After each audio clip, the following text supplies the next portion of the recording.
You know that feeling when you buy something, but it never really feels like it's yours?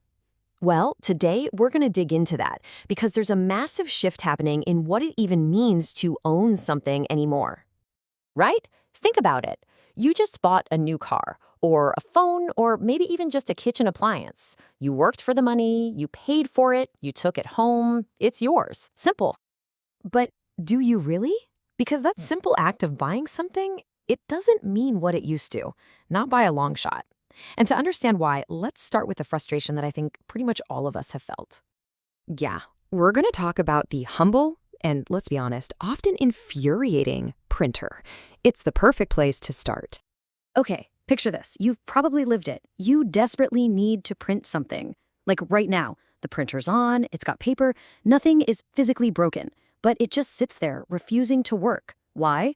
Oh, because your ink subscription lapsed and the company decided to remotely brick the machine you paid for. And here's the thing you absolutely have to understand. Your printer isn't broken. This isn't a bug or a mechanical failure. It's a business model. It is a deliberate, strategic decision by a company to keep control over the thing you bought long after you bought it. And if you're sitting there thinking, oh, well, that's just printers, you gotta brace yourself. Because this isn't an isolated case. It's a pattern, and it is spreading like wildfire through basically every product you can think of.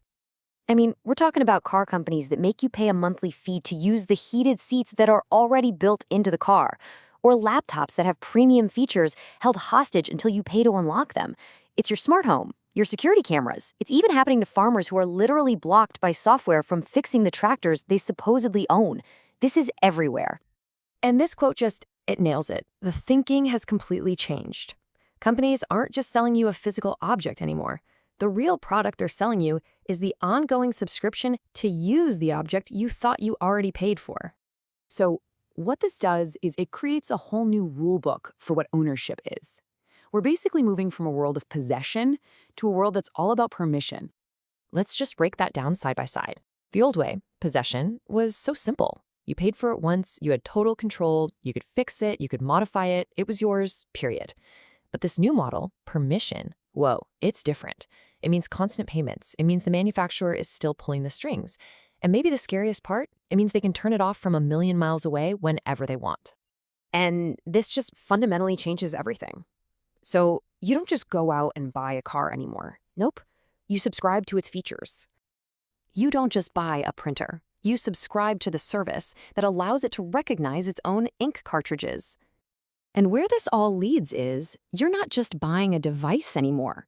You are subscribing to its ability to simply keep working. And look, as annoying as those monthly charges are, the real cost here is so much bigger than your bank account. It's about what we're all giving up in this deal. It's about the true cost of, well, renting your own life. It's this weird, nagging feeling in the back of your mind, right? This sense that even the stuff inside your own house, the things you can touch, they aren't completely under your control. That nothing is ever fully, truly, 100% yours. This is what we're talking about when we say a loss of agency. Your gadgets now rely on some company's servers being online. The price you pay to use a feature can just change on a whim, and a function you use every day can just poof, be turned off. Not because it broke, but because their business strategy changed. You're no longer in the driver's seat. So what does this all mean for the future of the word yours? Well, it's pushing us towards a pretty stark choice between two very different ideas. Think about it. For our parents, our grandparents, owning something meant independence, freedom. It was a one-and-done deal. Now, for us, ownership increasingly means the exact opposite. It means signing up for a permanent, ongoing financial relationship you might never get out of. And this right here, this is the absolute heart of it. Ownership used to mean you had control. Now, more and more, it just means compliance.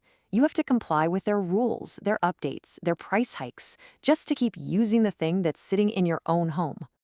So I'll just leave you with this question. It's the one we're all going to have to grapple with as more of our world gets tied to a subscription. If you can't use what you bought without asking for permission over and over and over again, did you ever really own it at all?